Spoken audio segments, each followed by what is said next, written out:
Hello everyone, and welcome to my Young and Restless official. I hope everyone is having a wonderful day. Before we begin, please hit the subscribe button and give this video a thumbs up. Romantic gestures were in the air in Genoa City for three couples on the Young and the Restless. Jack and Diane were all dressed up in formal wear to go out, but Jack changed the agenda.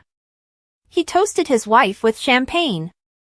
Jack praised Diane again for her renovations to the Abbott home.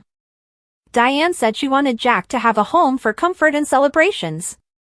Jack said that this was a gift to his family, hastening to add it was also Diane's family. "You are an Abbott through and through," Jack said. He added that Ashley and Tracy were coming home next week to see the new mansion for themselves. "So soon?" Diane asked. Jack wondered why Diane seemed concerned by the impending return of his sisters. Diane theorized that Tracy would be supportive of her changes to the mansion, but pointed out that Ashley doesn't pull any punches. Jack said it's not Diane's fault that Billy feels like he lost a connection to the house. He countered that the home was always a touchstone for Billy. Diane fretted that she made Billy feel less at home. She knew it would turn out perfectly, looks-wise, but she wanted the house to still look right to Jack and his family. Jack reassured Diane that she had delivered on that. Jack maintained that John was still in their hearts. Jack added that Billy may apologize to her. Diane said that wasn't necessary. Jack told Diane that she had honored the love the Abbotts had for one another and he was grateful to her. Diane asked her husband for a little favor. She wanted Jack not to influence Tracy and Ashley over the house. Jack countered that he couldn't change their minds if he tried. Jack told Diane that she had brought joy to the Abbott house and thought it represented them both, as it does anyone else in the family. Diane said she'd hold on to Jack's kind sentiments. Diane told Jack that she was proud of the work that she, Jack, and Kyle had done together. Jack suggested that they take the honeymoon they never had. Diane thought that sounded wonderful. Jack told Diane that he would make it happen for her. "This is for us," Diane said as she and Jack kissed. Diane said that this trip was Jack's best idea ever. "We are so doing this," Diane stated. But she wondered where they'd go. "Why do we have to choose?" Jack asked. "They could go to several places." "I want to give you heaven for the rest of our lives," Jack said. Diane told Jack she loved him. Meanwhile, Nikki was surprised to find beautiful flowers from Victor at the ranch. He handed her champagne and suggested that they start celebrating Nikki's upcoming birthday together. Nikki and Victor kissed. Victor confessed he loves nothing more than seeing Nikki's face when she surprises her. Nikki said she knew that Victor would outdo himself with her birthday party. Victor proclaimed it would be the party of the decade. Nikki praised Claire for suggesting a collaboration between the two divisions of Chancellor Industries. Victor praised Claire, too, but said tonight was about Nikki. Victor praised Nikki for bouncing back from her travails. He toasted to you. Nikki, in turn, raised her glass and said, "To us." Victor turned on the music and asked her to dance. "There's no place I'd rather be than in your arms," Nikki said. Victor and Nikki ended their dance and sat down. She recalled the spark she felt when she first fell for Victor. "We were so deeply in love nobody could have ruined what we had," Nikki said.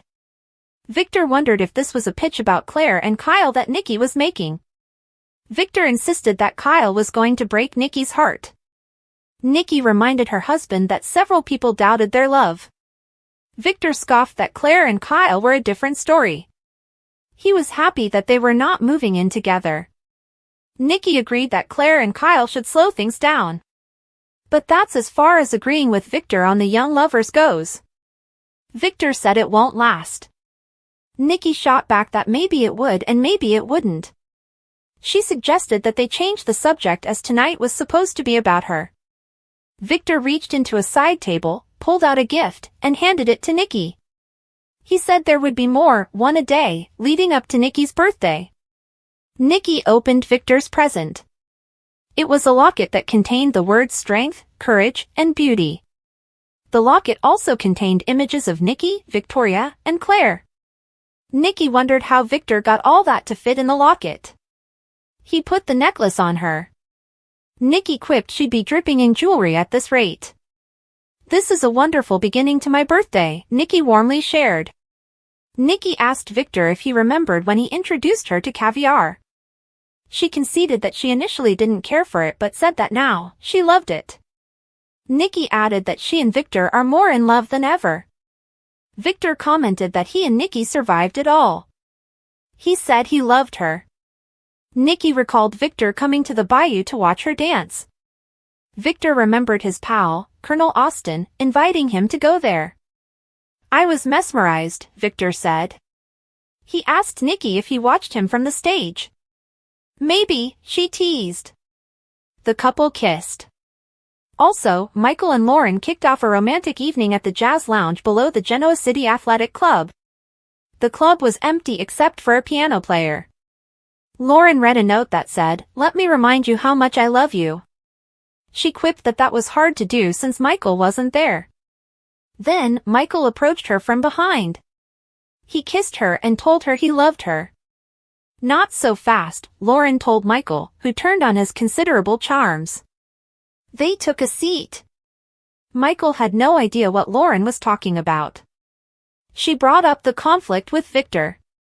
She told Michael that dancing and kissing weren't going to get her mind off Victor. Lauren said Michael was amazing at sweeping her off her feet, but he'd have to work hard to get her mind off Victor. Michael didn't seem to think that would be a problem.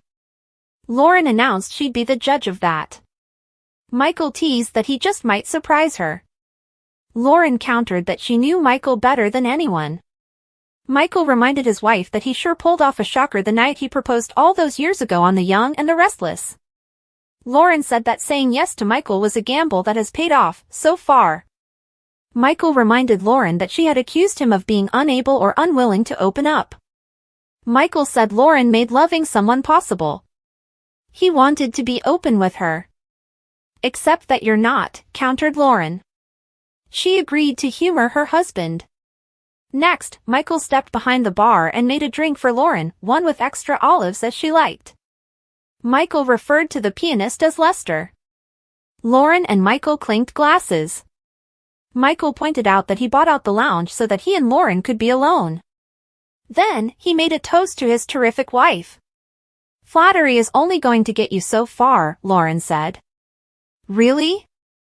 Michael reacted. He said if Lauren knew him so well then she would know he wanted nothing more in the world at that moment than to dance with his wife. He took her out on the floor and lifted her off her feet. Lauren wondered how Michael was going to surprise her. I am sorry, Michael said as he took his wife's hand and kissed it. Lauren appreciated Michael's apology.